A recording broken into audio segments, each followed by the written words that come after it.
इताअत में सबसे पहले तो इबादात में इताअत आती है, नमाज रोजे की पाबंदी आती। तो एक मुसलमान खातून सबसे पहले अल्लाह ताला का हक अदा करने वाली होती है। अब्दुर्रहमान बिन औफ से मरवी है, रसूलुल्लाह सल्लल्लाहु अलैहि वसल्लम ने फरमाया, जो औरत 5 वक्त की नमाज पढ़ती हो, माह रमजान के रोजे रखती हो, अपनी शर्मगाह की हिफाजत करती हो, अपने शौहर की इताअत करती हो, उससे कहा जाएगा जन्नत के जिस दरवाजे से दाखिल होना चाहो दाखिल हो जाओ। जन्नत के 8 दरवाजे हैं, सारे के सारे उसके लिए खोल दिए जाएंगे कि जिधर से वो चाहे दाखिल हो जाए। फिर इसी तरह ज़कात की अदायगी, मुसलमान खवातीन ने हमेशा अपने माल की खुद ज़कात दी। अस्मा बिन्त यजीद कहती हैं कि मैं और मेरी खाला हुजूर सल्लल्लाहु अलैहि वसल्लम की खिदमत में हाजिर हुई। हमारे पास सोने के कंगन थे।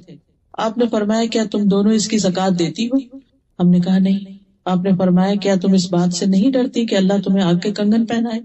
इनकी ज़कात अदा किया करो।